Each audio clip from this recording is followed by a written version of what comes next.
Good evening, and welcome to the regularly scheduled Zoning Board of Appeals meeting in Plymouth, Massachusetts on May 18th, 2026. Tonight we have two cases. One is a continued case and a new case. We are going to start with the case that was continued, T.E. Edwards. The legal ad has been read into the record, and seated on this case is Mr. Peck, Mr. Wallace, Mr. Conroy, Mr. Leary, and myself. We will continue on with the presentation. Who will be presenting?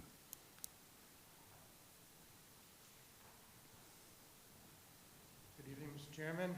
Bill Sims representing the applicant. I have not been here previously, as you well know. Most of the presentations has been taking place by McKenzie Engineering. I was asked recently to get involved, so I will be brief, as difficult as that will be. I will be just a little bit historical chronology of my involvement with this particular matter, and then I'll turn it over to the engineers.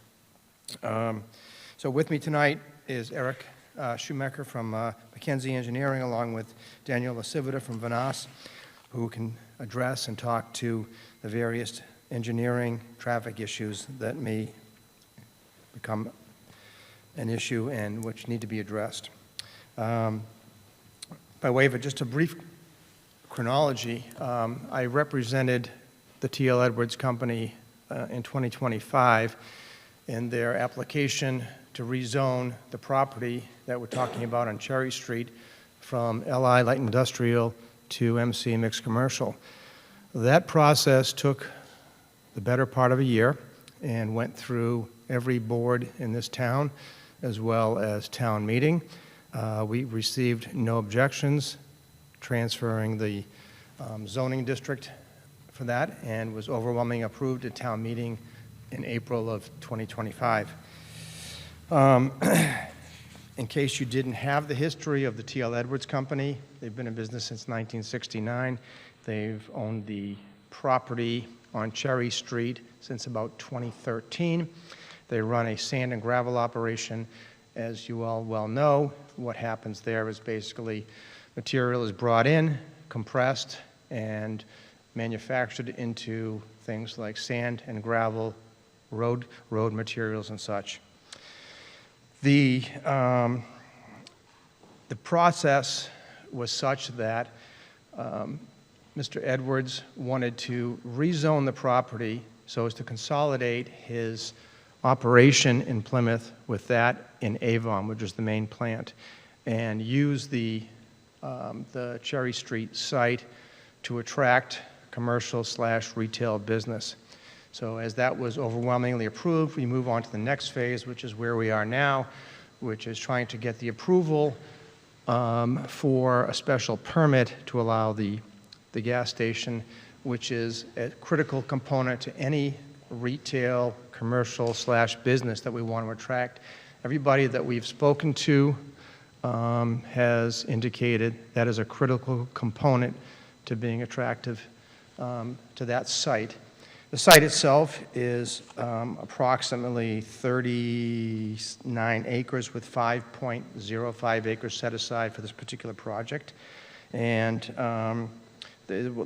as you well know, and I don't want to belabor what you've already heard because I wasn't here previously. So the 5 of the 39 acres will be set aside for this retail and gas station.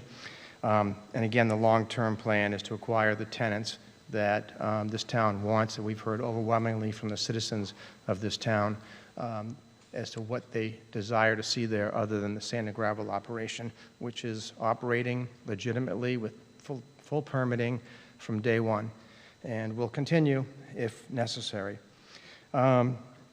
This project, as I've read through all the documentation, has been fully vetted by DPW, engineering, fire, police, and the most recent peer review letter states that all comments related to the technical design of the project have been satisfied, with the only conditional fire department approval outstanding. In addition, planning and development, town planner, Director of Inspection Services investigated this project at length and found the project to be, quote, properly submitted to the ZBA and the local zoning district the project occupies. There are some misguided and inaccurate positions taken by opposition as it relates to the APOD. And I'm going to leave the address of those particular issues to the engineers, who will present our counter proposals to the letters that we recently received. And lastly, before I turn it over to the engineers, sort of an ancillary consideration, but at present, the T.L. Edwards Company is classified as a manufacturing corporation pursuant to 850 CMR 58.2. So the town of Plymouth realizes no personal property taxes from the millions of dollars of equipment on site. So obviously, with any new business, that site would be in the MC district, and there would be no such tax exemption, which is an important consideration. I mean, it's ancillary, but it's an important consideration. So with that, unless there are specific questions for me, I will turn it over to Eric Schumacher.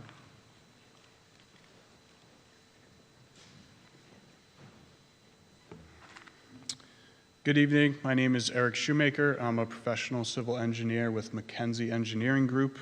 We last met on March 2nd, 2026, and presented the site plans, stormwater design, and some technical documents.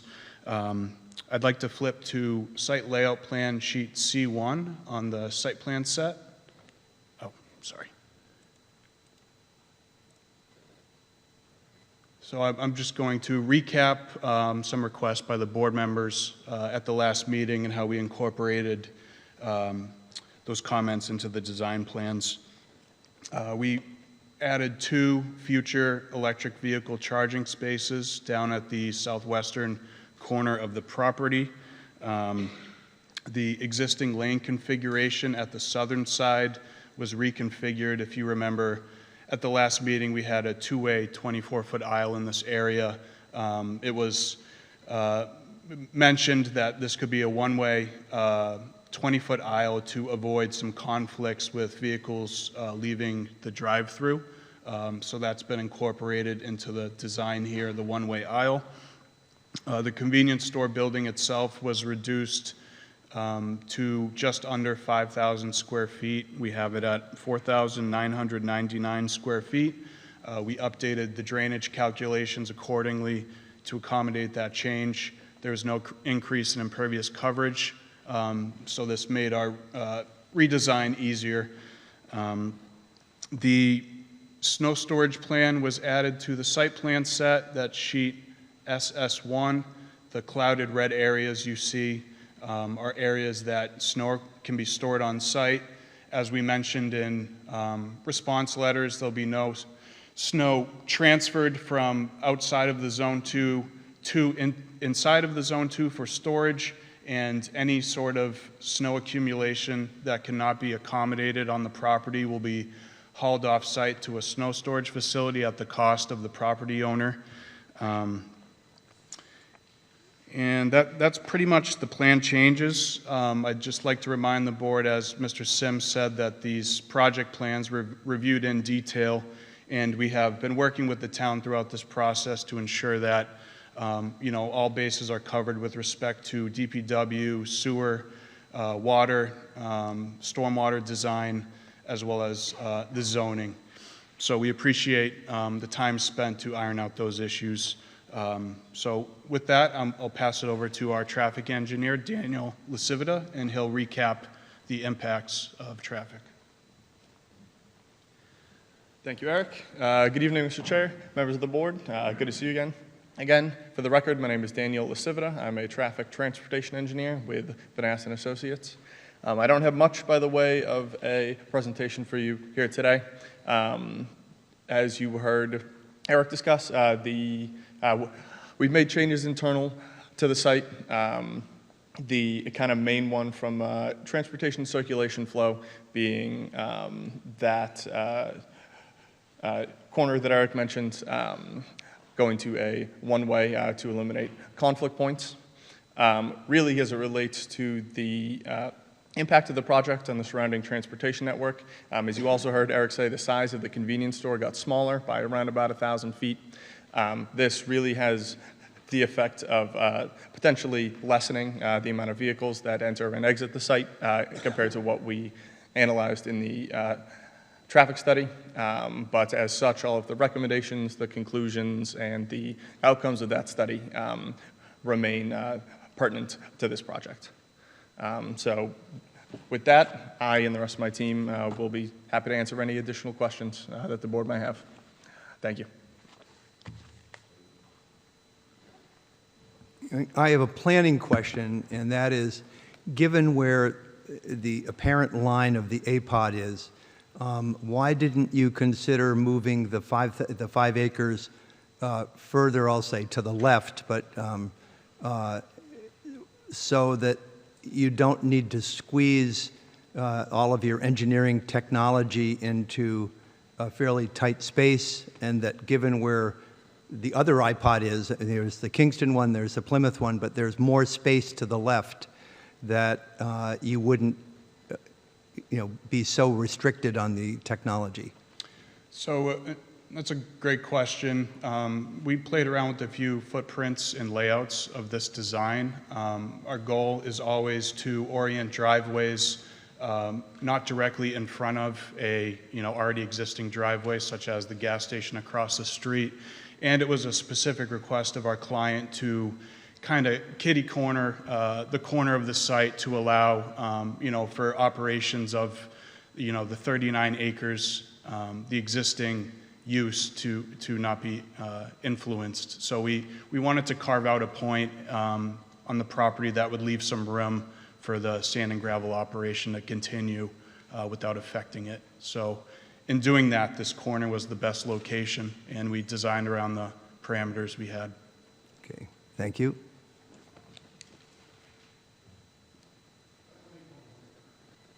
I'm going to hold my comment until after public comment.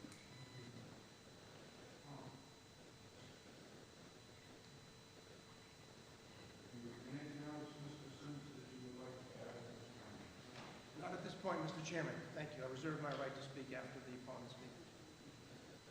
At this point, I'm going to hold this until who would like to speak either in favor or opposition? Yes, sir. Please, identify yourself and make sure. Good morning, Mr. Chair, members of the board, or good afternoon, Mr. Chair, members of the board. I'm Harley Racer from Richmond APC. I represent Energy North Incorporated, the abutter at 131 Commerce Way. Energy North has submitted 2 comment letters on this project, one on March 2nd and then another on April 21st, 2026, which included peer review analyses from 2 consultants, Niche Engineering on traffic and Haley and Aldrich on hydrogeology. I want to just mention before I get into that, the zoning change was discussed earlier, and at each stage of the zoning change, the applicant, the proponent here, presented the change to allow for retail use, a box store. There was mention of Costco. There was no mention of a gas station during that process and that zoning change. There was no mention of a gas station and an APOD during that discussion. And so there was no objection to a box store, but there was public concern at town meeting about the impact on the APOD. And there was no change to the APOD when that zoning change was made. So this is not a Costco gas station. This is a gas station that's a standalone gas station with a convenience store and a drive-through. And it also suggests that there's some improper segmentation going on. But I want to talk about what our consultants will address tonight. First, Niche Engineering provided a review of the proposed project's internal traffic and the negative impacts of the project's traffic flow on the adjacent streets, the intersection, and on Energy North's operation. Jeff Bandini will summarize Niche's findings for the board. In short, Niche has identified several areas that the applicant has simply not addressed. Since the applicant has made no effort to address the issues raised by Niche in its April 21 report, the board should deny the application. Second, and more to the point, Haley and Aldrich provided the board with a hydrogeological review of the aquifer protection overlay and the appropriate delineation of the aquifer protection area. John Castrinos and Sean Larkin are here to summarize those findings for the board. The APOD is critical for the well-being of the town of Plymouth and the town of Kingston. The APOD is also determinative here. Under Plymouth's APOD bylaw, the board has no authority to allow a special permit for a gas station use in the district. It is in effect ultra vires. As at section 206.1 of the town's bylaws, the APOD use table, number 30, prohibits all uses that store fuel or oil in quantities greater than 500 gallons. This is a specific use prohibition for an APOD district. That is, this gas station cannot go in an APOD district. It doesn't matter where they put the tanks. And so to your question, even if the 5 acres were shifted to the left and the gas station was still within part of the APOD district, it would not be permissible under your bylaws. The proposed gas station use is prohibited in the APOD. The applicant is being cute and attempting to circumvent the APOD by claiming to place the tanks mere feet on the other side of the line, but it is a gas station use, and a gas station use is prohibited. It would be error of law to allow that use here. Indeed, the Haley-Aldrich report makes clear under the currently approved Mass DEP methodology that in fact, the entirety of the proposed gas station including the storage tanks and dispensary areas, are all within the property delineated Aquifer Protection District.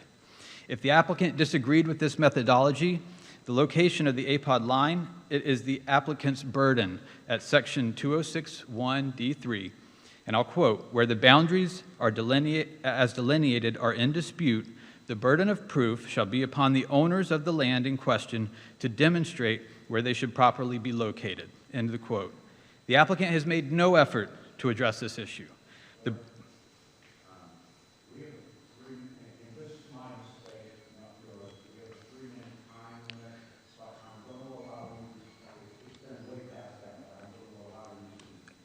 I appreciate that. Less than a minute left. Thank you. The APOD was created to protect the drinking water of this town and the town of Kingston. The intent of the bylaw is expressly provided, and it's resoundingly clear, to protect groundwater supply, prevent pollution of water supplies, and promote and protect the public health, safety, and general welfare. The applicant's attempt to circumvent the purpose of the APOD places public health unnecessarily at risk. It's the duty of this board to act properly to protect the drinking water of these communities. It would be clear error of law for this board to allow this special permit and will be subject to judicial review. It's the duty of this board to deny this special permit. I now want to introduce Jeff Bandini from Nietzsche Engineering, who will summarize their report and answer any questions, followed by John Costrinos and Sean Larkin from Haley & Aldrich. Thank you.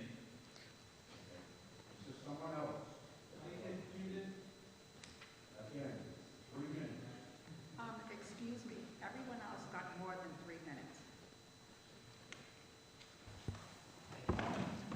I'm sorry, I was listening to a member of the board. I did not hear what you said. I'll say it when I come up to make my comments. If you would like to speak now, yes, go right ahead. You have 3 minutes.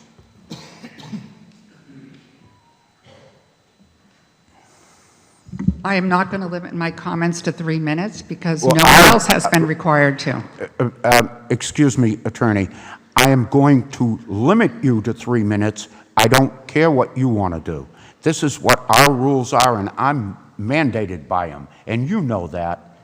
Mr. Chair, you did not mandate anyone else to 3 minutes. I just spoke to the man and told him I had made a mistake and gave him an extra minute because it wasn't his fault. It was mine. You, by means of arguing with me, have already used up 15 seconds of your 3 minutes. Go right ahead. I'm going to read a May 18th letter that was submitted to the board from the Jones River Watershed Association, and I'm going to read the whole letter. Dear members of the Zoning Board of Appeals, I am writing these comments in regard to case 4198 on behalf of the Jones River Watershed Association, headquartered in Kingston, Massachusetts. The Jones River is the northern boundary of the Plymouth Carver sole source aquifer. This aquifer provides drinking water for approximately 200,000 people, and as such is a vital natural resource that deserves the utmost protection.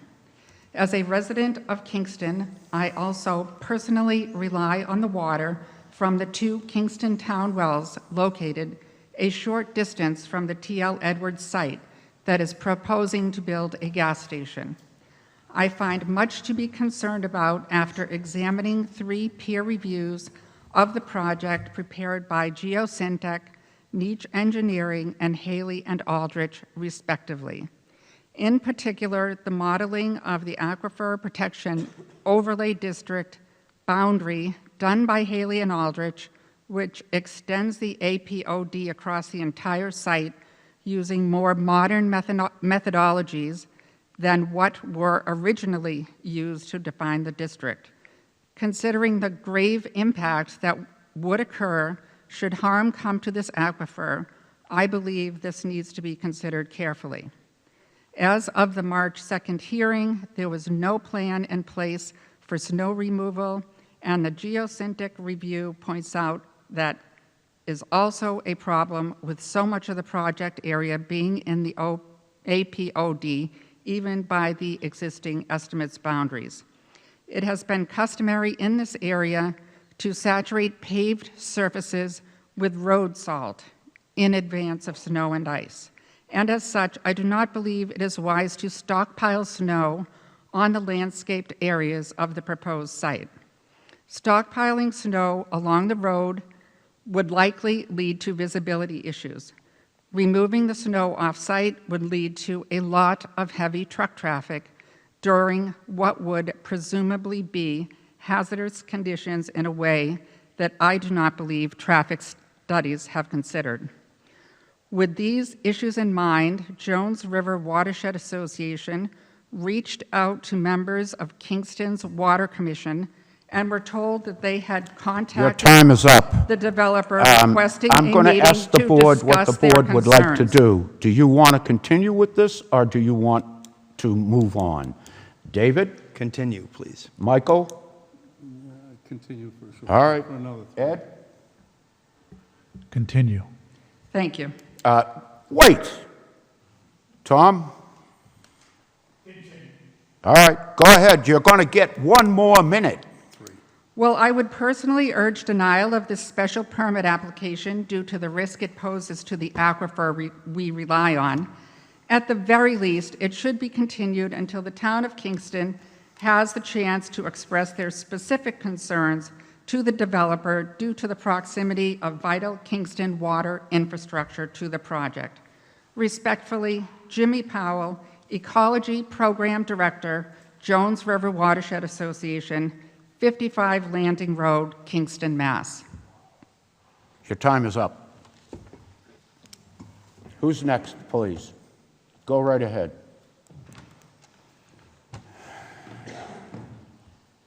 Good evening. Ms. Harley introduced me, quote unquote, Jeff Bandini, Senior Project Manager with Niche Engineering.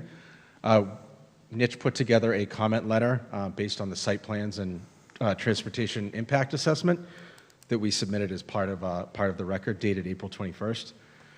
In total, we had 28 overall comments on the proposed site plan and transportation impact study.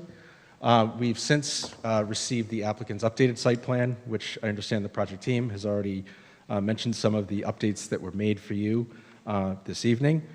We've put together a succinct plan set that shows some notations on the plan that illustrate issues with the site as proposed, relative not only to the APOD line, but as well as project access and the traffic engineering aspects as well. The largest impact that we see is the location of the proposed gas pumps in relation to the APOD line, located just to the east, being just to the bottom half of the plan here. In the transportation access delivery plan, shown as one of the plans in the sheet, shows the emergency vehicle access, which is a town of Plymouth fire truck circulating the site. What we found is that the size of that fire truck may not be the size of the largest vehicle that may come to the site to deliver fuel. And that being the case, the location of the proposed pumps may have to shift to the other side of the APOD line in order to incorporate a larger vehicle. So we would respectfully request that the town consider potential denial of the project over the location of the proposed gas pumps in relation to the APOD line. There are other issues that we found with relation to the project access. The team is proposing 3 access points. One of the locations is located directly across the property to the southeast. There's potential for access to cross Commerce Way when making access between the 2 properties. There's also an access on Cherry Street located slightly offset from the Hyundai dealership. Those driveways are not aligned, which could provide a potential safety condition with relation to vehicles crossing over Cherry Street as well. Is in relation to the internal part of the site, an end user has not been identified. Therefore, the project team cannot say with full confidence what the amount of queuing from that driveway will be on site and what impact that may have on the adjacent roadway network that may lead to additional safety and capacity issues within the roadway network. So that's my 3 minutes. Happy to answer any questions or point out any specifics addressed in Nich's letter. Anybody? Okay, for now. Thank you. Appreciate it. Thank you. Anybody else? Yes.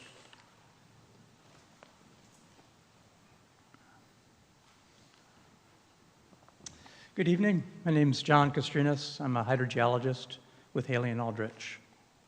As the applicant has noted, they're proposing fueling infrastructure associated with their development that falls outside of the existing Aquifer Protection Overlay District. What we did is, so the Aquifer Overlay District was delineated in the 1980s. The science has improved, the tools have improved. So what we did is to take an existing model developed by the U.S. Geological Survey for this aquifer and essentially take the approach, how would the Aquifer Protection Overlay District be delineated if we were to do that by today's standards? Now, one thing that's important, very important, is that although the fueling infrastructure is outside of the district line, it is still within the aquifer. This is a huge aquifer. So it's not like the limits of the aquifer fall within that district. So when we take the model, and what models do is essentially simulate groundwater flow under various conditions. When we take that and model it with the town of Kingston water supply wells pumping at their average rate for 2025, the line differs from the existing Aquifer Protection Overlay District. And in the area of the proposed development, it shifts eastward such that that fueling infrastructure, in fact, would fall within the Aquifer Protection Overlay District if it were to be delineated today. So this is based on extreme conditions, drought, extended drought, but of course that's when water supply wells are most needed by communities. So essentially the model predicts that groundwater would flow through the area of the fueling infrastructure and eventually reach the Kingston water supply wells. So in my opinion, to approve the project would pose a clear threat to groundwater quality in the town of Kingston water supply wells. And I'd be happy to answer any questions. Members? All set. Thank Thank you. you very much. Is there anyone else? Yes, sir. Thank you, Mr. Chair. I had 25 minutes prepared, but I'm going to condense that. Didn't get a laugh. All right. My name is Dan. You got a smile. All right, thank you. Not tonight. My name is Dan Goodrich. I'm an attorney at the law firm of Murphy & King in Boston, and I represent 10 concerned citizens. I think, sorry, I'm about 15 feet tall. It doesn't help that I can just go off my hand on the mic if you want me to. Is that better? There you go. Dan Goodrich again, Murphy & King in Boston. I represent 10 concerned citizens. I think the clearest indication that there's an issue here is that we've had 3 engineers now look at it, and this delineation line, we're getting 3 different results, right? So the burden is on the proponent. Clearly they're using, based on the other engineer's opinion, they're using outdated data to come up with their delineation line. So I think as proposed, I would suggest that the engineers talk and work together and work, the traditional route of case comment and back and forth to make this project workable. But as it currently is right now, I don't see how the board can approve it with the uncertainty with the delineation. So the rest of my 22 2 minutes I'll reserve for later, but thank you very much for your time tonight. Thank you. Anyone else? Yes. No,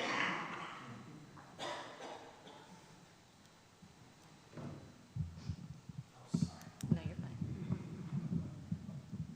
I am not 15 feet tall, so I'm going to bring that down. Renee Bordeaux with Geosyntec Consultants. I'm a civil engineer. Geosyntec submitted a letter to the board on April 16th. I'm just going to turn my timer on here. Who do you represent? I'm representing Daniel Goodrich and the 10 citizens of concern. As part of our review, we did review the previous documents submitted by McKenzie prior to the recent submittal on last Thursday, and we had the following comments related to stormwater management on the site. The proposed fueling canopy area, which is required by building code to be constructed with metal, discharges to infiltration system number 1, which has a surcharge infiltration area within the Zone 2 wellhead protection area. The system overflows into the surcharge area for storms greater than the 10-year storm event. Massachusetts stormwater standards require that infiltration of runoff from a metal roof located in the Zone 2 of a public water supply provide pretreatment by the means of a stormwater practice that is capable of removing metals. The applicant has not provided a pretreatment practice that is capable of removing metals. Additionally, the applicant has provided hydrodynamic separators, which are an effective pretreatment source to capture coarse sediment, trash, debris, and floatable pollutants, and to separate out free-phase oil and gasoline. However, hydrodynamic separators provide initial spill containment for floating hydrocarbons, which are available at fueling stations, but they are not capable of removing dissolved contaminants such as petroleum hydrocarbons, benzene, toluene, ethylbenzene, and xylene that can mix into stormwater almost immediately during a spill, and this can even be a small spill when someone's just filling their car. These dissolved pollutants pose a direct risk to groundwater because even low concentrations can exceed drinking water standards. Relying solely on a hydrodynamic separator is insufficient for protecting the Zone 2 aquifer. We are also aware that the applicants proposed a gate that can be manually closed. Someone has to physically go out and close that in the case of a spill. Remember, even small spills can contaminate with stormwater, commingle, and get into this practice. So if someone is not on site to manually close that valve, that water will get into this infiltration system and ultimately into the groundwater. Ultimately, maintenance of proprietary devices, such as the first defense hydrodynamic separators that are proposed, is critical to their long-term success and protection. Poorly maintained units can lose most of their pollutant removal function and effective function as flow-through systems rather than treatment devices. In the proposed operation and maintenance plan, the party responsible for maintenance is the current property owner or developer. It is critical for the ZBA and those approving this that the protection and the maintenance of these devices be conducted, documented, and enforced in accordance with the manufacturer's recommendations for all the proposed practices. In the prior submittal, the applicant indicated that this was not a land use of high pollutant potential load. In the recent submittal, they did. But again, underneath the Massachusetts stormwater rules, it clearly indicates that land uses with high pollutant loads include land uses that the department has determined are not suitable for Zone 2s, including liquid petroleum sites. A gasoline fueling station is considered a liquid petroleum facility in Massachusetts and therefore should not be allowed. Ultimately, there's a potential for an impact to critical areas on this site. They indicate that there's no critical areas on site. However, the Zone 2 is identified as a critical area on site, and these measures are not allowed. So I kindly ask, I know I'm 12 seconds over, I kindly ask the board, recommend these considerations to the applicant, consider these, and again, to ensure that the stormwater system is protecting the groundwater. Thank you. Thank you.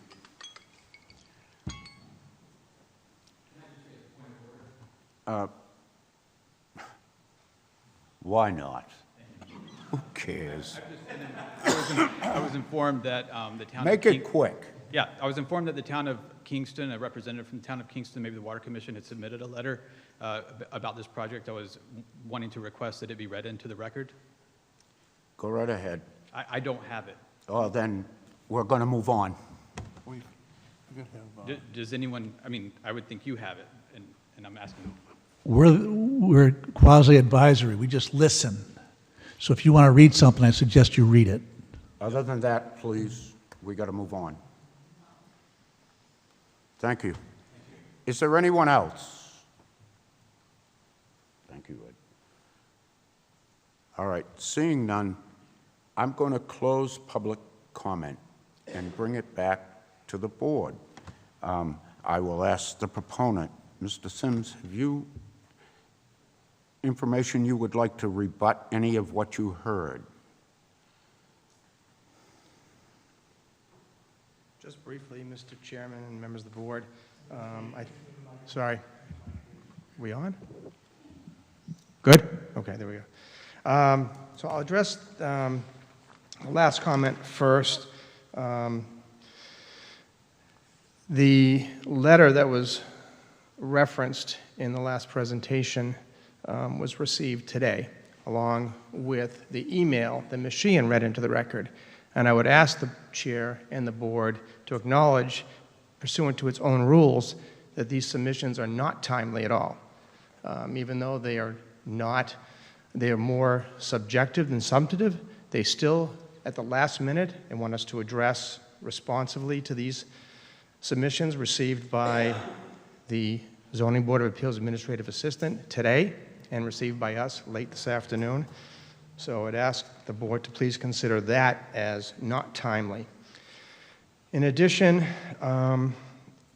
when the first opponent talked about the process by which we went through to get the property rezoned, when you're talking about rezoning light industrial to mixed commerce, there is no potential or realistic component of that to tell you exactly what project is going to go in there. It's just a question of rezoning a light industrial sand and gravel use to MC. That's all it is. So at that time, we did not have any solidified plans, nor were we questioned about any solidified plans for potential tenants in that site. Things evolve after that happens, and that's why we're here today, as I suggested earlier. I would also suggest that Ms. Sheehan and other opponents talked about methodology and expansion of possibilities that could happen with this site. Well, we can do that, but we are dealing with what exists now. This is what the board has to deal with. What are the requirements? What are the zoning bylaws that exist at present, not what might be 5 years from now or 10 years from now. And I suggest that the board seriously consider those comments as inappropriate and not accurate, as long as this board considers what is present at time as being the most relevant. And as it relates to the opponents, I would suggest that the Kingston opposition is quite clear. The Energy North opposition is quite clear. They're trying to eliminate competition for another gas station on that site.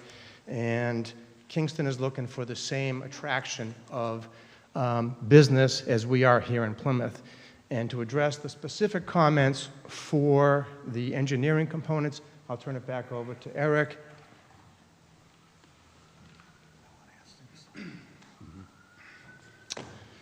I'm going to start off by mentioning 250 CMR 7.09. It's unauthorized practice. As professional engineers, we have to stay within our jurisdiction. I know Renee here is licensed in New Hampshire, so it's obvious that some of her comments on the Massachusetts Stormwater Management Standards differ from what was reviewed by the town and what is proposed because she is practicing outside of her jurisdiction. I'm going to go through a few of the items brought up here.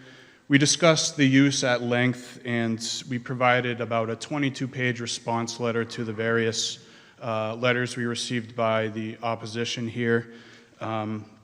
With that, the gasoline filling station use and all the use components, including but not limited to the pump island, multi-product dispensers, underground storage tanks, fuel product lines, safety and containment systems are located entirely outside of the Aquifer Protection Overlay District and the Zone 2. This design approach was discussed in detail with the Director of Inspectional Services and Planning and Development Department prior to our filing of the special permit. So our gasoline filling station components were strategically placed on the site to avoid issues like this, and we spoke with the town beforehand. Regarding the Aquifer Protection Overlay boundary, I provided a quick plan at the end of our response letter. You can see the boundary of the line is coincidental with the GIS provided by the Plymouth website. And another thing that should be noted here is what the opponents did is they simply overlaid the Zone 2 line onto their AutoCAD file, and there's some error with that, and they don't have access to our survey and when we actually tie in the property lines. And you'll see when you do that, if you bring in the property lines associated with MassGIS as well, they show about 7 feet west of the property, and that's coincidental with across the street as well. So the property lines are about 7 feet off with the MassGIS model, so that needs to be corrected onto our instrument survey. So that explains their error, and what we did is we overlaid your zoning map from MassGIS, and you can see I just traced the boundary line onto the plan. The snow storage sight lines is another comment that was brought up. You can see here we're not proposing any snow storage at the entrances or exits. That's on purpose to allow for some sight lines onto the street. The access of the gasoline tanker to the site was modeled as well. That wasn't a plan we provided, but you know, as a civil engineer, I get in trouble if the gasoline truck can't navigate the site. So at our last meeting, we had a gasoline consultant, Mickey Higgins, that we worked with. He's done a number of gasoline filling stations all across the state, and he provided us a template he's used a number of times. I believe we have, I want to say it's about 30-foot aisle width. Let me pull up the plan here. The aisle width was chosen on purpose to make sure there's absolutely no issues. We have, 30-foot aisle width around the canopies. We have 20-foot single-lane aisle with a purposely hatched area in here for the tanker truck to navigate the site. And like I said, that was a plan that I actually drew up myself for my own safekeeping to ensure that the gasoline tanker would have no problem navigating the site. Next up is the roof. It was erroneously stated that we need to have a metal roof. That's actually not required anywhere in the state building code. It just says it can't be combustible materials. So metal roofs require more treatment under the Stormwater Management Handbook. What we plan to do here is a gabled roof with asphalt shingles, and that doesn't require pre-treatment before infiltration into the stormwater management system. Next, I'll just discuss briefly the stormwater handbook that was cited incorrectly. There's a few sections in here. Standard 5 is lands with higher pollutant loads, and under that standard we have a table, and that table cites specific stormwater management, best management practices that can be used for this use, the gas station use. That table lists pre-treatment, deep sump catch basins, which we provide, oil grit separators, which our pre-treatment unit acts as. This pre-treatment unit uses a vortex. It spins the water around in a vortex, and it basically siphons out the solids as well as the gasoline particles in there and separates it before conveyance into the subsurface infiltration system. Proprietary separators, which I mentioned, that's also approved. And for infiltration, what's approved for this gas station use is subsurface structures, infiltration basins, and infiltration trenches. So we propose subsurface infiltration chamber systems in this area, and you can see that's approved here. Renee got the wording of Standard 6, critical areas, incorrect. It doesn't say stormwater discharges near the Zone 2. The exact wording of the standard is stormwater discharges within the Zone 2 or intermediate wellhead protection areas of a public water supply, and stormwater discharges near or critical to any other critical area require the use of specific source control and stormwater best management practices. What I'm trying to get at here is the standard specifically says stormwater discharges within the Zone 2. We don't have stormwater discharges within the Zone 2. A discharge is defined under the Stormwater Management Handbook as a series of pipe conveyances. All of our conveyances to the stormwater management system, as you can see, are located outside of the Zone 2 and the Aquifer Protection Overlay District line. With that, even if we were in the Zone 2, which we're not, there's an additional table which lists several best management practices, such as deep sump catch basins, oil grit separators, proprietary separators, and subsurface structures, which are approved for use in that area. So although we're not in the Zone 2, all of our stormwater management best management practices are approved for the use. I would also like to mention the guide. Let me pull it up here.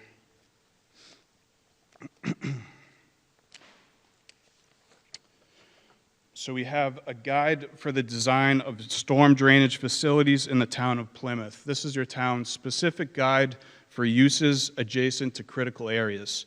In that table, you have shutdown and containment systems are required near critical resources. And you'll see that's exactly what we provided in this manhole. And I worked closely with your city engineer, Richard Bossy, to design this. I asked him if this was appropriate, and he thought it was. So what this manhole does, and I provided a detail at the end of the drawing, there's a chain here and a flap. So this is a stainless steel flap that in the case of a spill or an emergency, and in accordance with the Standard 5 and Standard 6 of the Stormwater Management Handbook, this flap will shut down and contain the system. And again, your guide for design of storm drainage facilities just cites if you're near a Zone 2, you need shutdown and containment of that Zone 2 for any stormwater that touches the use.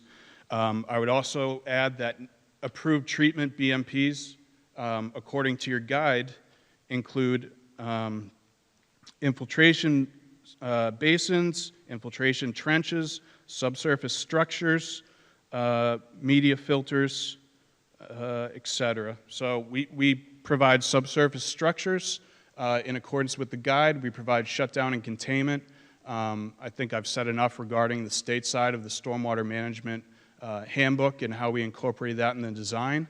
And I would just like to remind everybody again that we responded to 2 peer reviews with the city here on all aspects of design. We've been working closely with the town for this project, and we believe that we've brought it up to not only the local standards of Plymouth, but the state standards of Massachusetts. Thank you.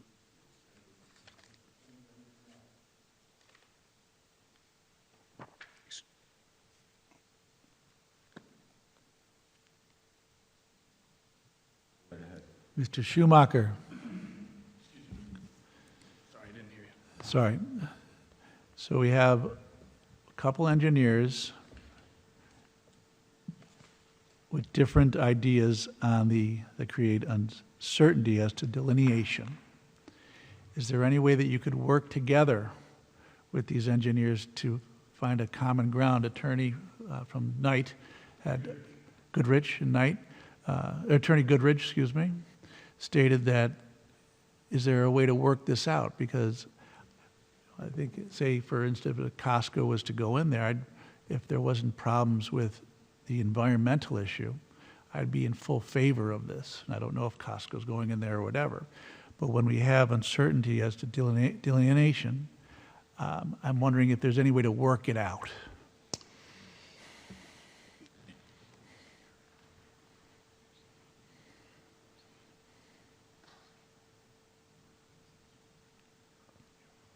Attorney Sims, you can respond instead. I don't mind.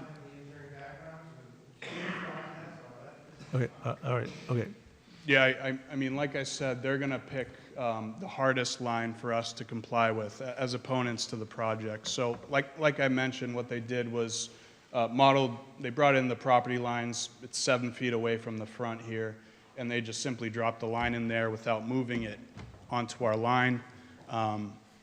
We have the luxury at this site of having 38 acres to play with, so it could be a condition to, we could pick up the whole site and move it 10 feet if we had to. It wouldn't be a big deal. The stormwater wouldn't change on our end. It would be the same design, you know, and that could be a condition of approval if needed. So I'm looking to work it out as compared to approve it, but you haven't satisfied my question, so you can take it from here. Yeah, I just have one question for you. So I see the delineation line of the aquifer protection. It's for Plymouth. Is the Kingston one even on the site at all? We use the Plymouth delineation as we're presented to Plymouth. I can't speak for what Kingston used. Well, I'm just asking because, I mean, you know, with their letter, I'm just asking, does their Zone 2 enter any part of this at all, do you know? The Zone 2 is a state, I believe it's right. a state regulation, so it should be the same for Plymouth and Kingston. No, but what I'm saying is, I don't know where their well is.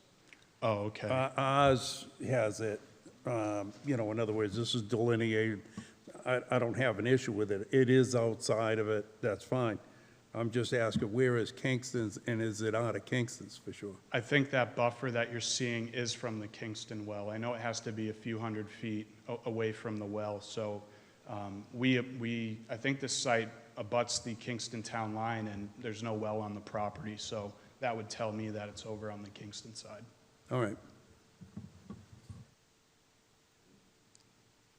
Well, I guess I'm going to back up Ed's question. I mean, you know, I printed out, you know, maps, and there are at least 2 APOD delineations.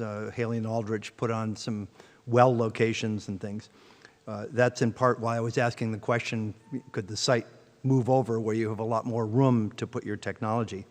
So I'm just wondering how to resolve that ambiguity between Haley and Aldrich's judgment and your judgment, and I think whether we need a third party that is not McKenzie and not Haley and Aldrich to really determine definitively or agreeing on both proponents and opponents that yes, indeed, that's where the APOD line is. Because it all changes. If you look at that plan, what you have, you've got a lot of technology, a lot of activity just outside that line. If that line is 10 or 15 feet closer to the road, then that technology no longer fits. I admire the engineering efforts that went into keeping it carefully outside that line, but if the line moves, then the technology doesn't work. So I'm following up on Ed's suggestion, if we can get an independent third party you both agreed to resolve that ambiguity, because, anyway, so that's my suggestion. So I'm going to ask right now for Mr. Sylvia to get involved in this. So for the board's clarification, I just want to speak to the aquifer protection line in its reference to development in the past and the way that we've used it, applied it, related drainage and things of that nature. And this is on a multiple layer of projects, including in Kingston. The Trumbull Crow project, which is an apartment building, the Amazon building, which all of these bifurcate the aquifer protection line. In all cases, including in Kingston and in Plymouth, we work with the applicant to ensure that anything that lies within the zone has no impacts on the zone. Any drainage systems, as an example, lie outside the zone. So there's clear precedent on several projects, not only in Plymouth, but also in Kingston, to recognize the aquifer protection line, which is not arbitrary, it's established by others. The engineers with the stamp certify that the line is where it's at. Any engineer can argue with another engineer, but that's a civil issue. So we accept the stamp as the peer reviewer for your body accepted that stamp as the line as its designation. So when we work with the applicant, we accept the line as it is, it's referenced. We ensure that all of the drainage systems that's referenced lie outside the zone, as we did on Amazon, as we did up at the mall, and as we've done at Hyundai at other locations. Very similar. So again, there's clear precedent for establishing the line, ensuring that the engineer recognizes the line, make sure that all drainage systems lie outside the line, and that's what we've looked at in this particular case. None of us internally, nor the peer reviewer, has flagged the line as an issue, nor have we flagged the drainage systems as a violation, of the aquifer protection line. Similarly, these projects that I referenced in the past, no one's appealed those. The DEP has not made issue with those, nor has there been any issue with peer review or engineers in the state of Massachusetts. So I want to clarify to the board that the practices we used on this particular case are not new, not reinventions. They're precedent, and we're using and continuing the same ideology we've used on many others. Thank you. Does that kind of clarify your opinion at all, Ed? Yes. Does that clarify your opinion at all? I think I'm more confused than ever, to be honest with you. Well, we've always got that. I got one more question for you. Yes, sir. So, just another question for you. So, you would offer if we put a condition in, you could move the site 10 feet off farther in. If you were to do that, though, does that affect the street openings of these already set? How does that affect all that? It really shouldn't. I mean, like I said, we have the luxury of having 39 acres. I don't think it's going to make any difference to the traffic analysis if the site's moved, 10 feet. I know they used a more aggressive line that wasn't corrected to property lines, and it appeared 7 feet in some locations from ours, a little less in others. That's not a major change, and like I said, that wouldn't affect the ultimate goal of getting the stormwater to comply and all the use components outside the line. I disagree with their delineation, like I mentioned, but I think the result will be the same. I disagree myself. If we get to that point, I'm just verifying whether that could be a concession. You know what I'm saying? I know what you're saying. Yeah, okay. Anything else? Mr. Wallace? Have you anything else? No, you're not going to speak again. Have you anything else you'd like to add? No, I don't, and I thank you for your time. Okay, thank you. Just for the record, I would like For the record, we're deliberating right now. You're interrupting. Sit down, please. You're denying someone the opportunity to respond to new information that was provided to you.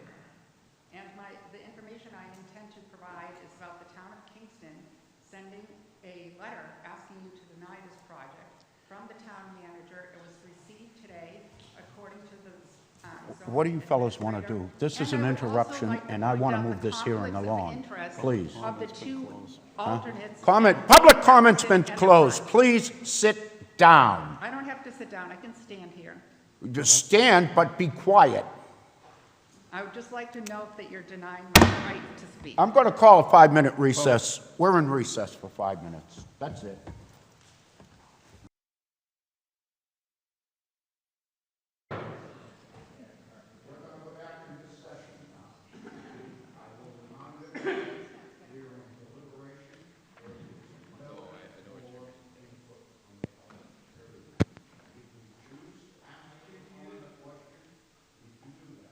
Other than that, this is between the 5 of us, and only the 5 of us. So I will start with you, David. You got an explanation from the building commissioner on the delineation of the lines that you were worried about. Does that help you at all in your decision? Not really, because I still think our aquifer and is such an important resource, not just to Plymouth, but to the whole area. That APOD line is important, which is why I suggested the resolution. So the way I would welcome the site being slid over where the technology can fit within that.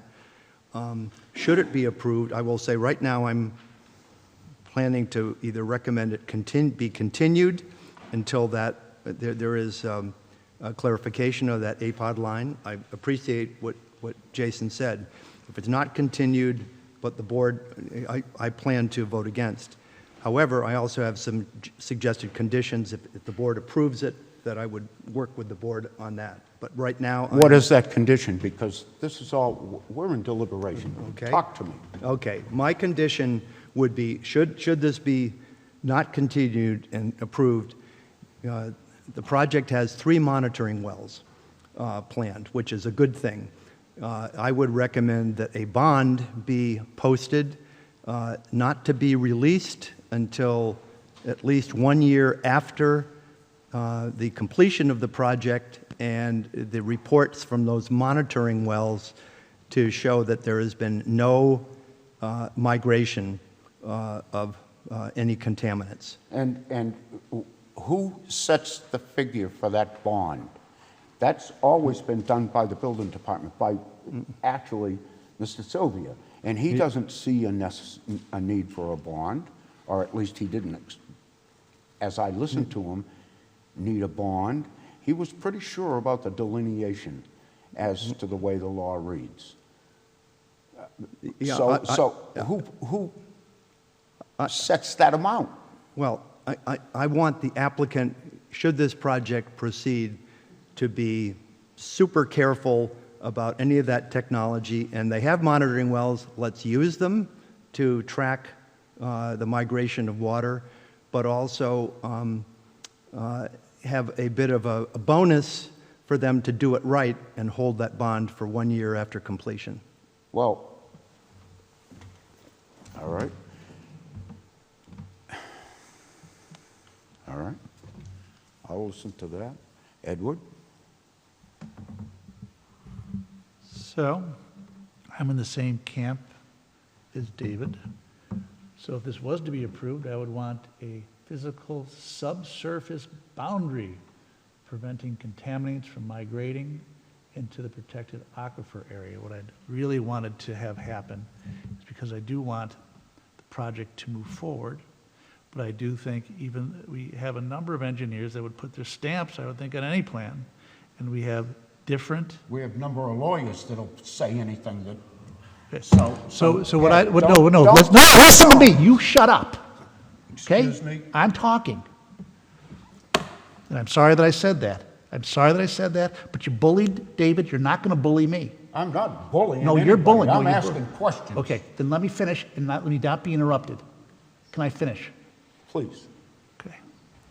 So, getting back to being cordial and treating this in a professional manner, keeping calm and treating people with respect is my first goal here.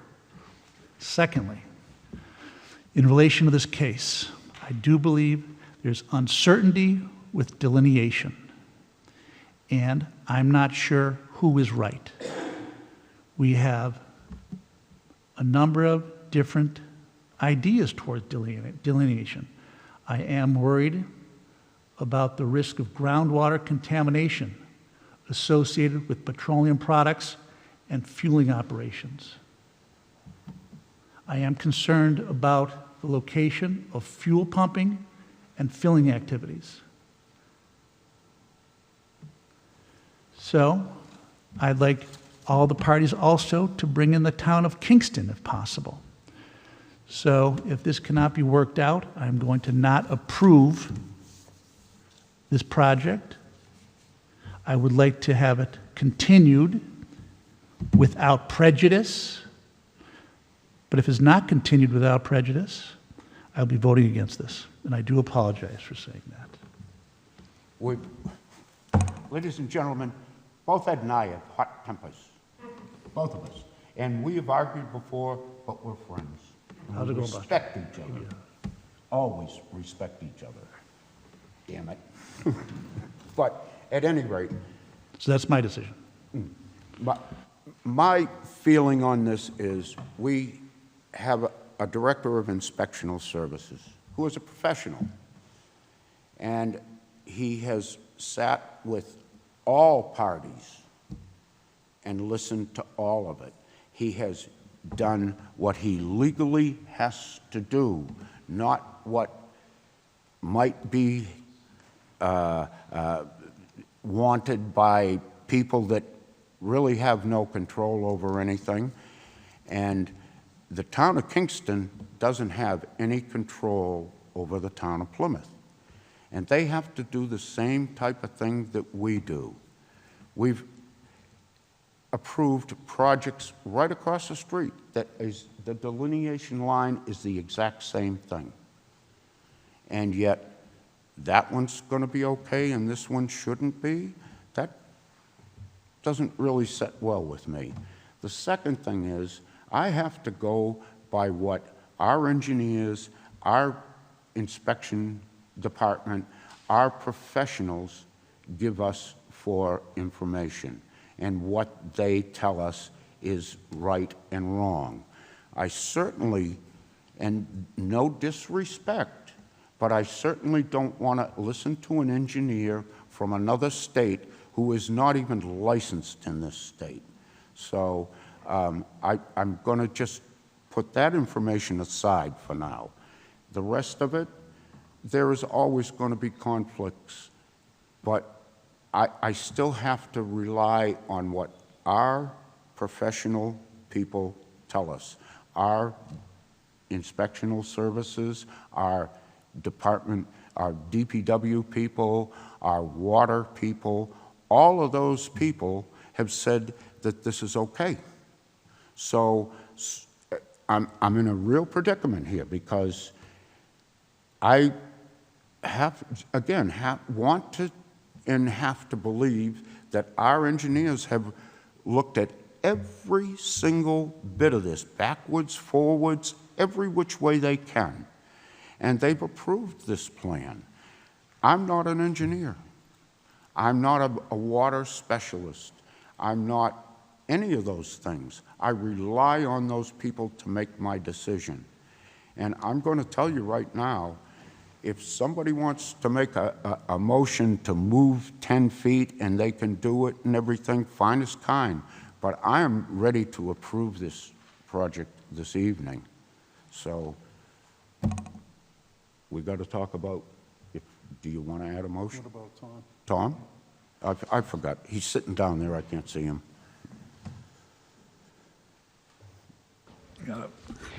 Thank you, Mr. Chairman. I've listened carefully and read carefully the recommendations. I respect the town of Kingston very much, and I think we share common borders. But town of Kingston went out and retained the services of Resilient CE, obviously a civil engineering corporation, and their letter of May 13th, 2026 to the Board of Water Commissioners of the town of Kingston. And I would just read a few sentences and highlight the words that concern me. Paragraph 3, line 4, Haley and Aldridge discovered that if the original 1987 Zone 2 analysis were updated to reflect the regional USGS model for the Plymouth, Carver, Kingston, Duxbury aquifer system, the zone in area would be expanded to cover the entire project site.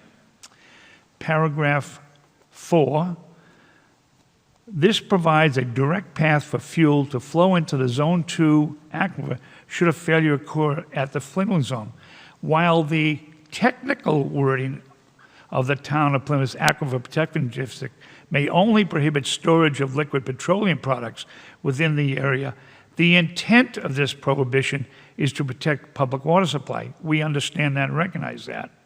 But it says located in a gas station filling area inside the zone of the well seems to be in direct conflict with this prohibition. If we go further, the final page of it, the Haley and Aldrich Incorporated findings indicate that the town should consider completing an updated Zone 2 modeling analysis and mapping for Mass DEP approval. The revised mapping would require update of the town's water resource overlay. Should consider. In summary, the proposed gas station at 360 Cherry Street, Plymouth, will negatively impact the town's public water supply, referring to Kingston. The contamination risk to these wells. Based on the analysis completed by Haley and Aldrich, the town should conduct a Zone 2 analysis update to account for information made available since the analysis first. These are engineers. I respect them greatly. I need them. We need them without question. The problem I have with this report is it's should consider, may find, maybe if. What about? I'm not a lawyer, nor do I pretend to be one, but I'm a little disheartened by the what if situation done in that letter. That concerns me. I'm in favor of this project. I recognize the issues, but I'm going to be voting in favor.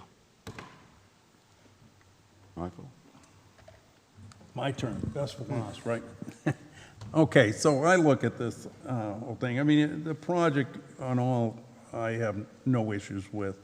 I mean, sometimes I don't like the fact we're having two gas stations across from each other, but when I consider the overlay district, well, first of all, there is a set line. It's set by the current bylaws, and it is outside of it, okay? So I don't have an issue in just the fact that part of it's in the overlay district doesn't mean the whole lot is in that zone, you know, has to go by those rules. So I don't have an issue with it. We also have put 3 dealerships in the Aquifer 2 district already, one meeting across the street, and actually the gas station across the street isn't that far out. But again so I really don't have an issue with the project as it is. I would pass it, although this is going to need 4 votes. So I might suggest, I don't know, I'm asking David and Ed, if we were to move the site slide at 10 feet, which would bring those quite a bit outside of that, would you guys consider that? No, I'm asking you too. I mean, it needs 4 votes, so. Not at this time. I would continue it to have them come back and show us the improvement of the site by sliding it, whether it's 10 feet or 15 or 20. Again, a lot of my, besides definitiveness, I understand it's a stamped engineer drawing, but if you just look at drawing C2 and we're looking at it, well, actually, we're not looking at C2 anymore. There's just a lot of technology tucked between the setback line and the APOD line. And if that line, in fact, is a different place by even a few feet, the design does not work. So that's why my very first question was, how come you didn't slide it over so that you had a lot more leeway? So I could see continuing it for them to return with a study of a relocation further down the road. I'd be open to that. Relocation farther down the road, I don't, what you mean by that? If they move it to 10 feet, if you want them to bring back a drawing, I'm just questioning you here. So if you want it, they move it to 10 feet, do we need to have them back? I mean, we do have the plan in front of us. I still would like to see the clearances of all that technology. And is that something you would approve if they move it to 10 feet and it looks? I want to see it moved, not just... That's a problem. And the problem is that this board is going to be much different in 2 weeks. We continue this case, I won't be here. There's probably another member not going to be here that's sitting on this. Then what? Then they have to start it all over again, David? Ed, what do we do? How do we resolve that? It's not my problem. I'm voting to deny. I did suggest the parties meet together. I did suggest how to resolve this. The petitioner, I am not here to do the petitioner's job. David, we're not here to ask for a continuance. We are to make a decision on what's presented.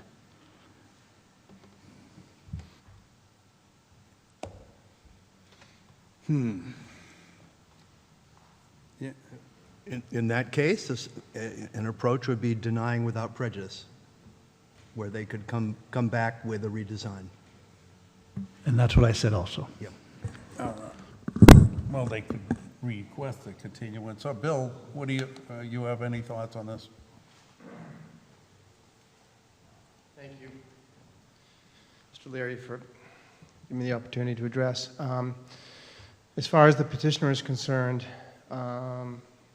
hearing the comments from the board in deliberation, we want to make this thing work.